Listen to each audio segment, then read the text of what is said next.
Hello friends, welcome to my YouTube channel Ved study hub. मैं आप लोग के लिए लाया हूँ BA second year semester third political science unit third लोकतांत्रिक विकेंद्रीकरण का प्रभाव, जिसके मुख्य टॉपिक हैं लोकतांत्रिक विकेंद्रीकरण एवं 73वें संविधान संशोधन अधिनियम।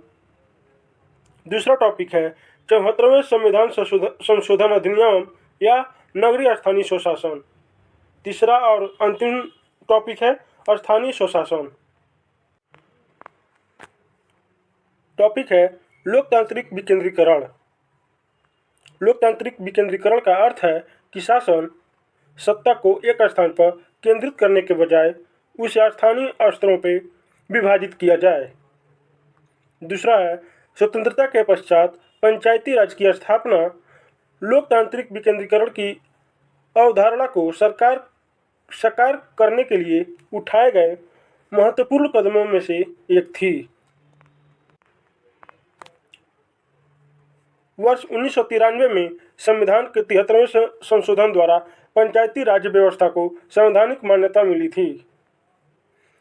लॉर्ड रिपन को भारत में स्थानीय स्वशासन का जनक माना जाता है। 73वें संविधान संशोधन द्वारा संविधान में 11वीं अनुसूची जोड़ी गई और इसके तहत पंचायतों के अंतर्गत 29 विषयों की सूची की व्यवस्था की गई।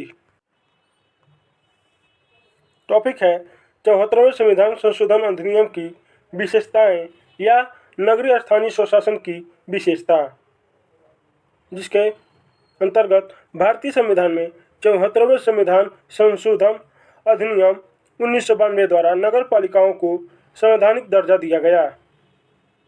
इस संशोधन के माध्यम से संविधान में भाग 9 क जोड़ा गया एवं यह 1 जून 1993 से प्रभावी हुआ। नगर पालिकाओं के 3 स्तरों के बारे में उपबंध है, जो इस प्रकार हैं। पहला है नगर पंचायत।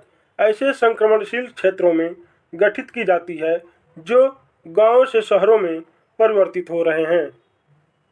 दूसरा है नगर पालिका परिषद।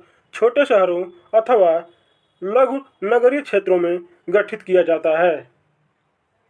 तीसरा है नगर निगम। नगर निगम में 12वीं अनुसूची जोड़ी गई है तथा 18 विषयों की सूची भी निर्दिष्ट की गई है। नगर पालिका की सभी सीटों का नगर पालिका निर्वाचन क्षेत्रों में प्रत्यक्ष निर्वाचित से चुने व्यक्तियों द्वारा भरा जाएगा। प्रत्येक नगर पालिका में अनुसूचित जातियों और जनजातियों के लिए सीटें आरक्षित की जाएंगी। आरक्षित सीटों की संख्या 1/3 से कम नहीं होगी।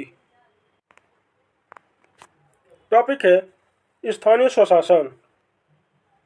स्थानीय स्वशासन लोगों की अपनी स्वयं की शासन व्यवस्था का नाम है।